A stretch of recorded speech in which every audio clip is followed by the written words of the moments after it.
Hello, ladies and gentlemen. Jacob Licklider here with a very late coming video. Now, usually these would be out late on Sunday nights when Doctor Who airs. However, I just simply was unable to record and even watch the episode Sunday, so you're getting it a couple days late, and I apologize for that. But Village of the Angels aired the fourth chapter of Flux. Now, a couple things. This is the first video I'm recording with a new microphone, so hopefully it sounds okay. I'm still trying to work out some kinks and how it works. And second, obviously there is going to be spoilers here. This is my Doctor Who reactions, and if you haven't watched the episode yet, do it. I actually highly recommend this one. This one was really good. I think partially because it was co-written by Maxine Alderton, who wrote The Brilliant Haunting of Villa Diodati last year, which was, of course, just an excellent adventure, and this is a great follow-up. But Village of the Angels is the last episode this season, directed by Jamie Magnus Stone, but written by Maxine Alderton and Chris Chibnall, and some people have said that it feels like this might be an episode where the Doctor, the Flux stuff was added in later, and I can kind of actually see that. If I had to guess, a lot of the stuff that was Chibnall was probably the stuff with Belle. Her entire subplot of finding a planet where really was establishing that Azure and Storm are abducting people into Passenger, which is, of course, sort of that thing that's sort of just taking souls that was explained last week. I don't necessarily know if that was true, and I don't entirely actually like the Vinder Bell subplot. It's just kind of meh. It's not bad by any means. There have been worse Doctor Who plots and worse things in the show. But this subplot just doesn't seem to go anywhere, and that's kind of a shame, really. I'm sure it's probably building up to the finale. Heck, the next time trailer has a lot more teases for the finale, and even though we still have one more week to go, then we're going back to Earth, bringing back Carvanista, and starting to actually starting to tie things together. But really, the main thrust of this episode is mainly the fact that the Doctor, Yaz and Dan are stuck in a village, basically being overrun with weeping angels. There's Yaz and Dan are basically co-opted into finding this missing girl. They get traveled back in time. We're in 1967 to start, and then they're stuck back in time to 1901 throughout the episode, while Claire from the first episode is doing scientific sort of research with this Professor Professor Eustasis Jericho, played by Kevin McNally, who was last in the show in The Twin Dilemma.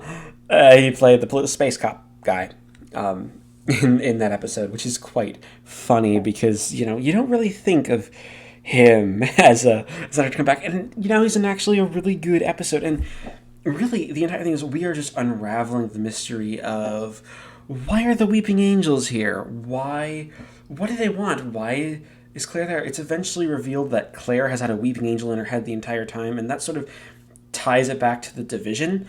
I actually really like this idea that the Division doesn't just use Time Lords, they use all species, and sort of it's implied with the end that the Division turns people and their agents into weeping angels to continue serving them once they're recalled and they sort of lose their identity. This is sort of an episode that feels like it's trying to play with the idea of a lost identity, which I like that idea. It's a very interesting thing to play with, and kind of a shame that we don't actually get too much time with that as our plot. It's really just there. It's not explored with, we're building up to a cliffhanger where the Doctor becomes a weeping angel, which is a genuinely quite a terrifying cliffhanger. It's a cliffhanger where you see it and you think, oh, what does this mean? Are we actually going to get some answers to the Doctor's past, which is, possible. It's on the cards. Or are we going to get some answers to the Doctor's future? Also possibly on the cards for something where, you get you get our ending really, really, really, really well done. And I love the way Jodie Whittaker and Kevin McNally play off of each other. They are just infinitely, infinitely charming. It's a great, great sort of dynamic between the two. And then you have Annabelle Sholey as Claire, who is sort of playing this very different little thing. While Yaz and Dan also get their own subplot of just looking after this little girl and trying to work out for themselves where everything's been going and sort of why is the world why are the angels here, why is everyone going basically to find this essentially finding this new the new sort of the whole idea, like, you have the village in time basically taken out of time and stuff like at the edge of the village is just the universe and the flux, and it's heavily implied to be tying into the flux and the whole death of the universe, especially because this is something that's apparently happened before. Apparently the 1967 village is taken out, as well as the 1901 village. And the next time trailer for the next episode, not to sort of spoil it, implies that Yaz and Dan are stuck there. So this is an episode where there's definitely lasting consequence. I think that lasting consequence is important and really something that you just need to have for the story to work. You have that lasting consequence, and yeah, it's an episode that's building to a conclusion. A couple of other points.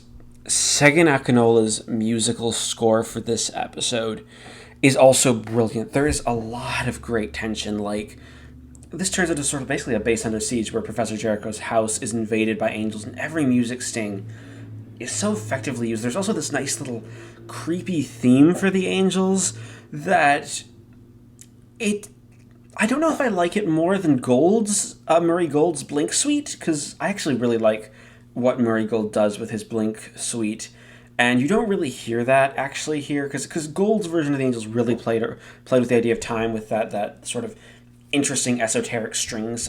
If you've heard the Suite, you'll know what I'm talking about. And it's a track that I'd recommend you listen to. So it is kind of a shame that we don't actually have that here, but for sort of the different tone, like Gold would do with Flesh of Angels, and I suppose later Angels Take Manhattan, even if I don't particularly like how Angels Take Manhattan worked out, Akinola has this specific sound to him. It's very melodic. It's very haunting. This is very much just sort of this haunted village where these people are clearly trying to live and survive, and they aren't really getting away with it. They're sort of, they're being attacked on all sides, and there is just that great fear that the angels could be coming. You have a lot of really interesting sort of characters. You have Gerald and Jean, who are just sort of two village busybodies. You have a reverend who is looking around the graveyard and then is eventually fed upon, and the low character count, keeping it to just these people, some of these people being kind of stereotypes, but that actually works for what the story's going for. It kind of works that they are, they're not meant to be the most fully fleshed out characters, but they are really well defined characters and particularly well intentioned, where you get that sense that these are people, their stories may not entirely matter here, but their stories do at least, it's important to at least see them, and specifically see how they end.